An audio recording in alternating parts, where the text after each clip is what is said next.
नमस्कार मित्रांनो. आयुष्यात कधी कधी असं सुद्धा होतं की आपण आपलं एखादं कार्य दुसऱ्यांकडून करवून घेत असताना त्यांच्या नकळत झालेल्या चुकीमुळे आपल्याला त्याचे भयंकर परिणाम भोगावे लागतात. खरं तर आपल्याला जे घडत असतं आणि पुढे जे घडणार आहे याची दूर दूर पर्यंत जाणीव नसते, कारण आपला त्या कार्यात प्रत्यक्षात काही सहभाग नसतो. पण केवळ ते कार्य आपले असल्यानं आपल्यालाच त्याचे भयान परिणाम भोगावे लागतात. मुंबईत राहणाऱ्या जयराम आणि जयश्रीच्या जीवनात काहीसं असंच घडलं. त्यांचं स्वप्नातलं घर त्यांनी बांधवून घेतलं, पण नंतर त्या घरात काय घडलं, कशामुळे घडलं आणि शेवटी त्याचे परिणाम काय झाले बघूयात. ही कथा आपल्याला मिलिंद अष्टपुत्रे यांनी पाठवली आहे. त्यांच्या इतर सुद्धा अनेक कथा या चॅनलवर प्रसारित झाल्या आहेत. कथेला आता सुरुवात करू.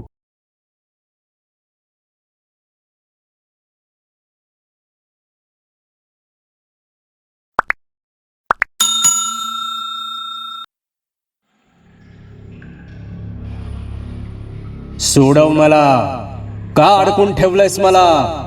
जीव घेईन तुझा नाही सोडवलंस तर, सर्वनाश करीन तुझा. अस्ताव्यस्त झिंझ्या वाढलेलं डोकं गरागरा फिरवत ती जखीण जयरामच्या दिशेनं येण्याचा प्रयत्न करत होती. तिच्यापासून दूर पळण्याची अनिवार्य इच्छा असूनही जयराम पायात मणामणाच्या बेड्या अडकवल्यासारखा तिथेच उभा होता. त्याचं सर्वांग जणू थिजून गेलं होतं. हातवारे करत आणि दात ओठ खात ती जखीण त्याच्या दिशेनं येत होती. तिचे खांदीवसारखे लाल डोळे तिने जयरामवर रोखले होते. जवळ येऊन ती जयरामचा गळा घोटणार इतक्यात तिचा पाय कशात तरी अडकल्याप्रमाणे ती जागेवरच थांबली. पायातील वेदनेने तिचा भेसूर चेहरा पिळवटला गेला. एक किंकाळी फोडून ती पुन्हा जयरामला शिव्या देऊ लागली. अडकलेला पाय खेचत ती जयरामच्या दिशेनं येण्याचा प्रयत्न करू लागली. नको मारूस, नको मारूस, जोर जोरानं ओरडत जयराम जागा झाला. त्याचं सर्वांग घामानं ओलं चिंब झालं होतं. जयराम, जागा हो. काय स्वप्न पाहिलंस? इतका का घाबरलायस? त्याच्या ओरडण्यानं जाग आलेल्या जयश्रीनं घाबरून विचारलं आणि जयराम भानावर आला. अजूनही त्याचं अंग भीतीने लटलटा कापत होतं. जयश्रीनं टॉवेलनं त्याचं सर्वांग पुसून काढलं. जयश्री, फार भयानक स्वप्न पडलं होतं मला, असं म्हणत त्यानं स्वतःला पडलेलं स्वप्न जयश्रीला सांगितलं. जयश्री सुद्धा आश्चर्यचकित झाली. कोण होती ती जखीण? या असल्या अभद्र स्वप्नाचा अर्थ काय हे तिलाही समजेना. आपण उद्याच गुरुजींकडे जाऊ, ते नक्की काहीतरी उपाय सांगतील. त्याला धीर देत जयश्री म्हणाली खरी, पण त्यानंतर संपूर्ण रात्र त्या दोघांनाही झोप लागली नाही. जयराम, जयश्री आणि त्यांचा मुलगा जतीन अशा सुखी त्रिकोणी कुटुंबात अचानक हे वादळ आलं होतं. 2 वर्षांपूर्वी स्वतःच्या मालकीच्या राहत्या वाड्याचा पुनर्विकास करण्याचं जयरामनं ठरवलं होतं. एक तर वडिलोपार्जित वाडा जवळपास 90 वर्ष जुना झालेला होता आणि त्यातून पावसाळ्यात अनेक ठिकाणी गळतीही सुरू झाली होती. जयराम वाड्याचा पुनर्विकास करतोय हे समजल्यावर शहरातील अनेक बिल्डर्सनी जयरामला ऑफर दिल्या होत्या. परंतु वडिलोपार्जित वाडा बिल्डरच्या घशात न घालता त्याचा स्वयं पुनर्विकास करण्याचा निर्णय जयरामनं घेतला होता. ओळखीच्या आर्किटेक्ट मित्राकडून प्लॅन तयार करून त्याने तो लागोलाग नगरपालिकेकडून मान्यही करून घेतला होता. जवळच्या एका कॉन्ट्रॅक्टरला बांधकामाचं कंत्राट देऊन तो जवळच असलेल्या एका इमारतीत भाड्यानं राहायला गेला होता. त्यानंतर सुमारे 1.5 वर्ष पूर्णपणे स्वतः लक्ष घालून त्याने नवीन इमारत बांधवून घेतली होती. गेल्याच महिन्यात त्या नव्या कोऱ्या वास्तूची वास्तू शांत करून तो पुन्हा राहायला आला होता. शहरातील मध्यवस्तीत असलेल्या त्याच्या नव्या वास्तूत सर्व सुख सोयी त्याने करून घेतल्या होत्या. ग्राउंड फ्लोअरला त्याने प्रशस्त पार्किंग ठेवलं होतं. पहिल्या मजल्यावर त्याचं ऑफिस आणि दुसऱ्या व तिसऱ्या मजल्यावर राहण्यासाठी प्रशस्त फ्लॅट असा एकंदरीत घराचा ढाचा होता. लिफ्ट अगदी पार्किंग पासून वरच्या गच्चीपर्यंत गेली होती. नव्या घरात पहिला महिना खूप छान पण धावपळीचा गेला. महिन्याभरातच सर्व कुटुंब तिथं स्थिरावलं आणि त्यानंतर हा प्रकार सुरू झाला. दर 2-3 दिवसांनंतर मध्यरात्री 1 ते 1:30च्या सुमारास जयरामला ते भयंकर स्वप्न पडत असे. पहिले काही दिवस त्यानं दुर्लक्ष केलं, पण जसजशी स्वप्नाची तीव्रता वाढत गेली तसतसा तो भयानं ओरडत जागा होऊ लागला आणि जयश्रीला हा सर्व प्रकार कळाला. चिंताग्रस्त मनस्थितीत त्यांना प्रथम आठवण झाली ती जवळच्या राम मंदिरातील घैसास गुरुजींची. गुरुजी नक्कीच काहीतरी उपाय सांगतील या आशेने त्यांनी गुरुजींची भेट घेतली. सर्व प्रकार ऐकल्यावर गुरुजींनी काही अंगारे आणि भस्म यांच्या पुड्या जयरामला दिल्या. तसेच एक पिशाच्यनाशक मंत्र जयरामला सांगितला. त्या पुड्या उशाखाली ठेवून 11 वेळा मंत्र जपून मग झोपायला जाण्याची सूचना त्यांनी जयरामला दिली. जयरामने गुरुजींच्या सूचना तंतोतंत पाळल्या. पहिला 1 आठवडा जयरामला स्वप्न पडलं नाही आणि त्याने आणि जयश्रीने सुटकेचा निश्वास सोडला. त्यांनी मंदिरात जाऊन घैसास गुरुजींचे आभार मानले आणि श्रीरामाच्या मूर्तीला मनोभावे नमस्कार करून प्रसन्न चित्ताने ते घरी परतले. परंतु ती जणू वादळापूर्वीची शांतता होती. 1 आठवड्यानंतर पुन्हा रात्री जयरामला ते स्वप्न पडलं. यावेळी स्वप्नाची तीव्रता खूप जास्त होती. स्वप्नात येणारी जखीण आता पिसाळल्याप्रमाणे जयरामला त्रास देऊ लागली होती. दुसऱ्याच दिवशी जयरामनं आणि जयश्रीनं पुन्हा घैसास गुरुजींना गाठलं. आता मात्र गुरुजी खूप गंभीर झाले. हे प्रकरण आपण समजतो तेवढं सोपं नाही हे उमजून त्यांनी जयरामला समर्थांकडे जाण्याचा सल्ला दिला. समर्थ अलौकिक आध्यात्मिक शक्ती लाभलेला एक सिद्ध पुरुष अशी समर्थांची ओळख होती.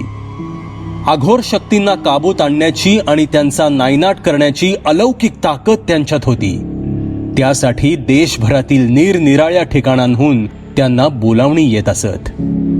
कोणतीही केस एकदा हातात घेतली की ती पूर्ण सोडवल्याशिवाय समर्थ उसंत घेत नसत. अतिशक्तिशाली असलेल्या अनेक पिशाच्यांचा नायनाट समर्थांनी केला होता. भगवंतांची विशेष कृपा त्यांच्यावर असल्यानेच त्यांना ते शक्य होत असे. अर्थात या सगळ्याला त्यांची कठोर उपासनाही तितकीच कारणीभूत होती. जयराम आणि जयश्रीची केस समजावून घेतल्यावर समर्थ एकदम गंभीर झाले.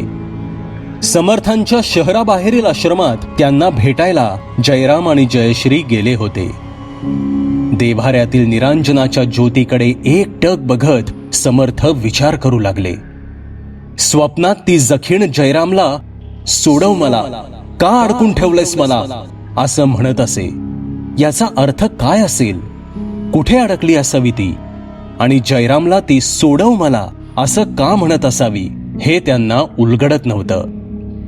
त्यांनी जयरामच्या नवीन घराला भेट देण्याचं ठरवलं. दुसऱ्याच दिवशी ब्रह्ममुहूर्तावर त्यांनी जयरामकडे जायचं ठरवलं.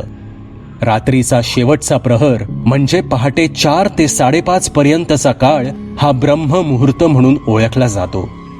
ब्रह्ममुहूर्तावर ध्यान लावल्यावर बऱ्याच गोष्टींचं ज्ञान समर्थांना होत असे.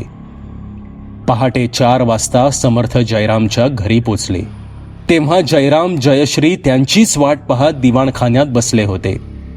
घरात प्रवेश करून समर्थांनी शोधक नजरेनं संपूर्ण जागेचा वेध घेतला. त्यानंतर जयरामच्या घरातील देवघरात जाऊन त्यांनी त्यांचे मृगासन सिद्ध केलं.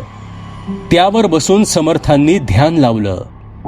ध्यानात त्यांना जखिणीचं दर्शन झालं.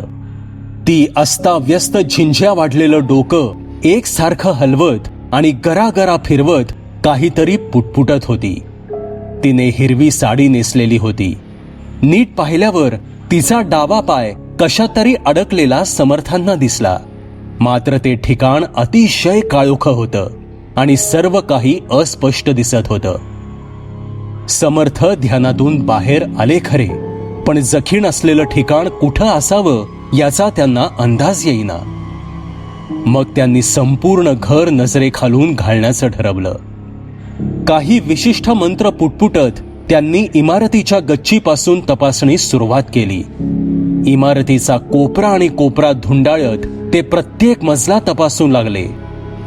तिसरा, दुसरा आणि पहिला मजला तपासून झाला, पण काहीच आढळून आलं नाही. सरते शेवटी सर्वजण पार्किंगमध्ये आले. पार्किंगमध्ये प्रवेश करताच समर्थांना विशिष्ट स्पंदनं जाणवू लागली. जखीण जवळच कुठेतरी असावी हे समर्थ जाणून चुकले. मंत्रोच्चार करत समर्थ पार्किंगचा कोपरा तपासत होते. ते पार्किंगच्या वायव्य कोपऱ्यात येताच त्यांना जखिणीची किंकाळी ऐकू आली. थांब तिथेच गोसावड्या, माझ्याजवळ येऊ नकोस. जखिणीचा चिडलेला आवाज समर्थांच्या कानावर आला. वायव्य कोपऱ्यातील कॉलम खालून हा आवाज येत होता. समर्थ सावकाशपणे पुढे सरकून तपासणी करू लागले. याच कॉलम खाली जमिनीत कुठेतरी जखीण अडकलेली होती, पण ती इथे कशी काय अडकली? समर्थ विचारात पडले. जखिणीचे स्थान निश्चित कळाल्यावर त्या दिवशीचं काम समर्थांनी थांबवलं. आता गरज होती चौकशीची. समर्थांनी जयराम आणि जयश्रीला दुसऱ्या दिवशी आश्रमात येण्याविषयी सूचना केली. त्याच वेळी बरोबर आणलेल्या झोळीतून त्यांनी मंतरलेला धागा आणि मंतरलेले पाणी बाहेर काढले. त्या कॉलमच्या आजूबाजूला मंतरलेलं पाणी शिंपडून मंत्रोच्चार करत त्यांनी मंतरलेला धागा कॉलम भोवती गुंडाळला. आता निदान काही रात्र तरी जयरामला रात्रीचं स्वप्न पडणार नाही याची तजवीज त्यांनी केली होती. दुसऱ्या दिवशी सकाळीच जयराम आणि जयश्री समर्थांच्या आश्रमात दाखल झाले. ती वेळ समर्थांच्या नित्य पूजा पाठाची असल्यानं त्या दोघांना समर्थांची वाट पाहत थांबावं लागलं. ते थांबलेल्या खोलीत अनेक आध्यात्मिक पुस्तके आणि ग्रंथ ठेवले होते. तसेच समर्थांनी आत्तापर्यंत सोडवलेल्या बऱ्याच प्रकरणाची कथारूपी पुस्तकही तिथे उपलब्ध होती. त्यातील काही प्रकरणे वाचताना जयराम आणि जयश्री एवढे गुंग झाले की खुद्द समर्थ तिथे येऊन कधी स्थानापन्न झाले हे सुद्धा त्यांना समजलं नाही.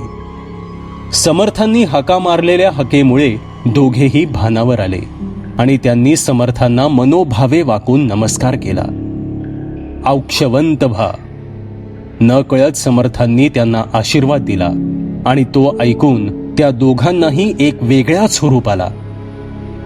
जयराम, आता तू मला तुझ्या इमारतीच्या बांधकामाची इत्यंभूत माहिती दे, समर्थ जयरामला म्हणाले.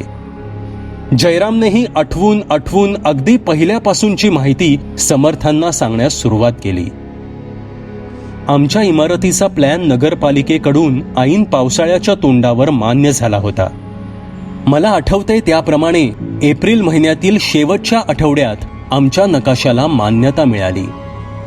त्यानंतर संपूर्ण मे महिना जुना वाडा पाडून त्याचे डेब्रिस बाहेर फेकण्यात गेला. ऐन पावसाळ्याच्या तोंडावर आम्ही पाया खणण्यास सुरुवात केली. जेसीबी मशीननं खोदकाम केल्यानं ते 2-3 दिवसातच पूर्ण झालं. 8 फूट खोलीवर पायासाठी योग्य असा मुरूम लागला. त्यानंतर आमच्या कॉन्ट्रॅक्टरनं आराखड्यानुसार पटापट स्टीलच्या सळ्यांच्या जाळ्या आणि त्यावरील कॉलम उभे केले.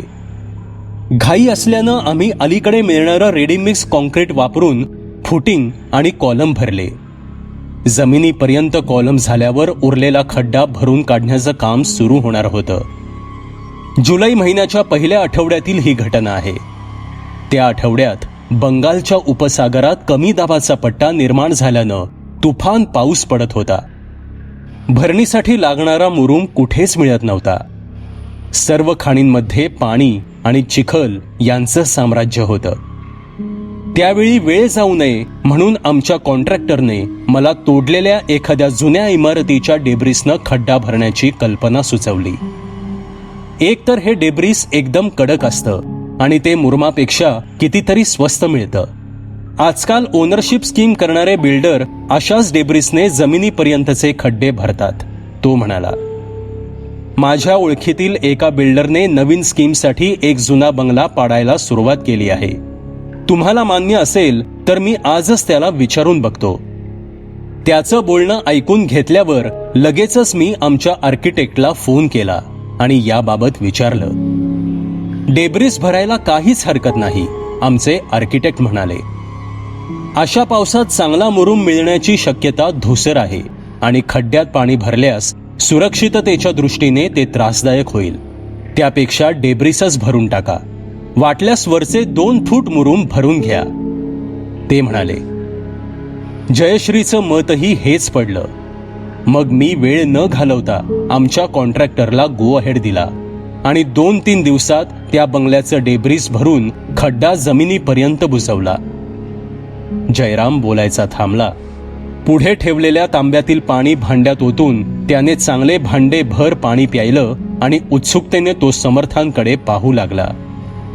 डोळे मिटून शांतपणे समर्थ त्याचे बोलणे ऐकत होते. त्यानंतर आम्ही प्लिंथ बीमचं काम सुरू केलं.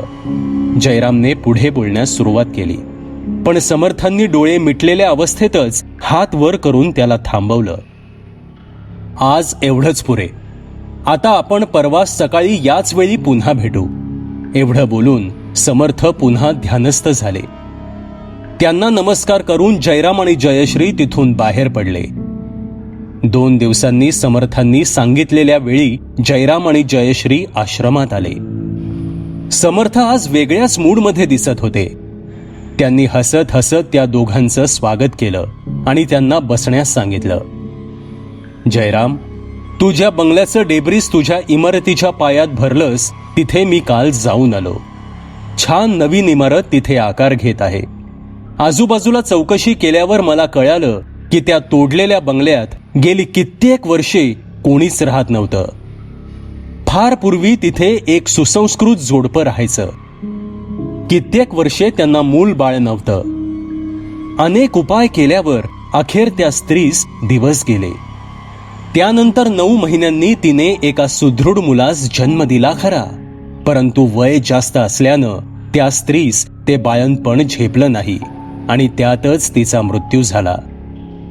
त्या गृहस्थानं मुलगा लहान असल्यानं दुसरं लग्न केलं, परंतु त्या नवीन बायकोनं त्या छोट्या मुलाचा छळ करण्यास सुरुवात केली. मारहाण करणे, उपाशी ठेवणे अशा अघोरी शिक्षा ती अगदी छोट्या छोट्या चुकांसाठी त्या मुलाला देत असत. मात्र त्या मुलाच्या दिवंगत आईच्या आत्म्याला मुक्ती मिळाली नव्हती. मुलाच्या काळजीनं तिचा आत्मा पिशाच्य रूपानं तिथेच घुटपळत होता. योग्य वेळ येताच त्या पिशाच्यानं डाव साधून त्या नव्या बायकोचा घात केला. घरी एकटीच असताना तिचा पदर गॅसच्या ज्योतीनं पेटला आणि भाजून ती मृत्युमुखी पडली. मग मात्र तो गृहस्थ फार काळ या घरात वास्तव्यास राहिला नाही. त्यानं पुन्हा लग्नही केलं नाही आणि तो बदलीच्या गावी मुलासह निघून गेला. त्या बंद घरातून अमावस्येच्या रात्री स्त्रीच्या किंकाळ्या आलेल्या अनेकांनी ऐकल्या होत्या. त्यामुळेच तो भूत बंगला म्हणून प्रसिद्ध होता. एका बिल्डरनं त्या गृहस्थांकडून हा बंगला विकत घेऊन तिथे ओनरशिप फ्लॅट बांधण्याची योजना आखली. कर्मधर्म संयोगाने याच तोडलेल्या बंगल्याचं डेब्रिस तुझ्या इमारतीच्या पायात भरलं गेलं आहे. समर्थ बोलायचे थांबले आणि घाम फुटलेला जयराम वेड्यासारखा त्यांच्याकडे बघत राहिला. याला काही उपाय नाही का? गर्भगळीत झालेल्या जयश्रीनं हळू समर्थांना विचारलं. समर्थ हसले. आता ऐका, यातील कुठली स्त्री जखीण झाली आहे ते प्रथम शोधावं लागेल. सवाष्ण स्त्री मरण पावली की तिची जखीण होते. त्या दोघीही सवाष्ण म्हणूनच गेल्या आहेत. तसेच आपल्याला त्या कॉलम खालील जमिनीत खड्डा करावा लागेल आणि खाली नक्की कोणती गोष्ट पुरली गेली आहे ते बघावं लागेल. पुढच्या आठवड्यात चांगला मुहूर्त बघून आपण या खोदकामास सुरुवात करू. मी तुम्हाला दिवस आणि वेळ कळवतो. एवढं बोलून समर्थांनी त्या दोघांना निरोप दिला. पुढच्या आठवड्यात समर्थांनी मुहूर्त पाहून ज्या ठिकाणी खोदकाम करायचं होतं तिथे स्थळ शुद्धीकरण करून घेतलं. खोदकामाचा चौकोन मंतरलेल्या भस्मानं आखून घेऊन त्याच्या 4ही कोपऱ्यात त्यांनी मंतरलेल्या भगव्या रंगाचे ध्वज उभे केले. त्यानंतर 1 तास त्यांनी त्या जागेवर काही विशिष्ट मंत्रांची आवर्तनं केली. एवढी तयारी झाल्यावर त्यांनी मंत्र म्हणून खोदकाम करणाऱ्या बिगाऱ्यांवर देवीचं कवच सिद्ध केलं. खोदाई सुरू झाली. पार्किंगमधील चेकरट टाईल्स काढल्यावर बिगाऱ्यांनी खालील पीसीसी ब्रेकरनं तोडलं. नंतर त्याखालील सिलिंगचे दगड हटवण्यात आले. भराई केलेलं डेब्रिस आता दिसू लागलं. बिगाऱ्यांनी ते काढण्यास सुरुवात केली. खड्डा हळूहळू खोल जाऊ लागला. त्यातून निघालेलं डेब्रिस शेजारी साठवून ठेवलं जात होतं. खोदलेल्या माती मिश्रित डेब्रिसवर समर्थांचं बारीक लक्ष होतं. त्यातील काही वस्तू ते निवडून बाजूलाही ठेवत होते. खड्डा त्या कॉलमच्या पायापर्यंत खोल गेला. वरून समर्थ डोळ्यात तेल घालून लक्ष ठेवून होते. अचानक त्यांनी ओरडून सर्व बिगाऱ्यांना थांबण्यास सांगितलं. त्यांच्या तीक्ष्ण नजरेनं खड्ड्यातील काहीतरी हेरलं होतं. सर्व बिगाऱ्यांना वर येण्यास सांगून ते खड्ड्यात उतरण्याची तयारी करू लागले. मंतरलेल्या वस्तूंची झोळी खांद्याला अडकवून ते शिडीने सावकाश खड्ड्यात उतरले. काही विशिष्ट मंत्रांचा जप करत त्यांनी कॉलमच्या पायाजवळील माती बाजूला करण्यास सुरुवात केली. तिथे असणाऱ्या हिरव्या रंगाचं वस्त्र त्यांच्या नजरेनं अचूक टिपलं होतं.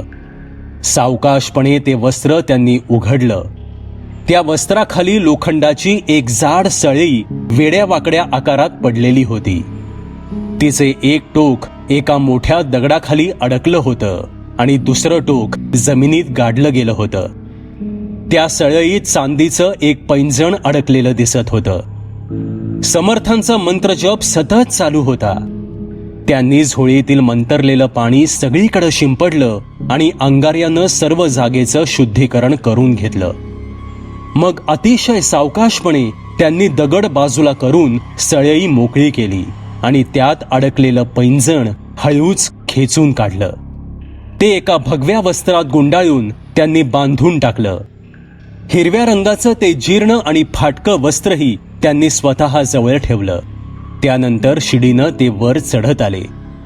खोदकाम करून बाहेर साठवलेलं डेब्रिस पुन्हा भरून जमिनीचं सपाटीकरण करण्याची सूचना त्यांनी काम करणाऱ्या बिगाऱ्यांना दिली आणि तातडीनं ते आश्रमाकडे मार्गस्थ झाले.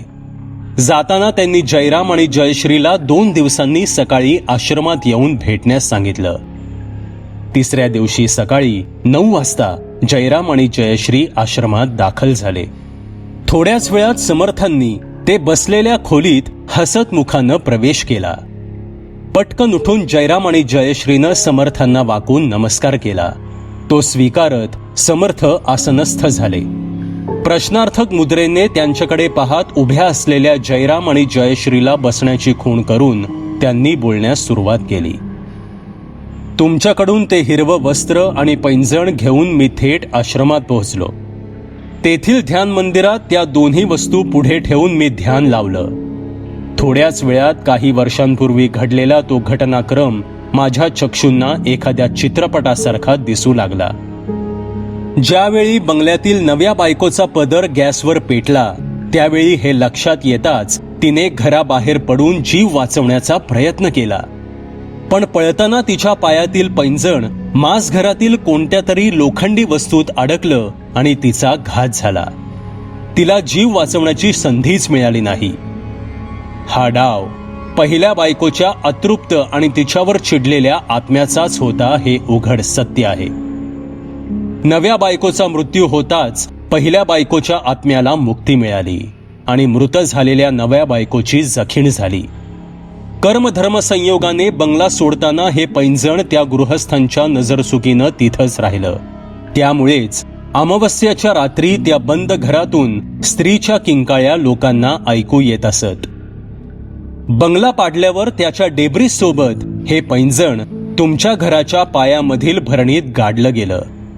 जखीण पैंजणामुळे तुमच्या घराच्या पायात अडकली गेली आणि त्यामुळेच तिने जयरामला स्वप्नात येऊन त्रास द्यायला सुरुवात केली.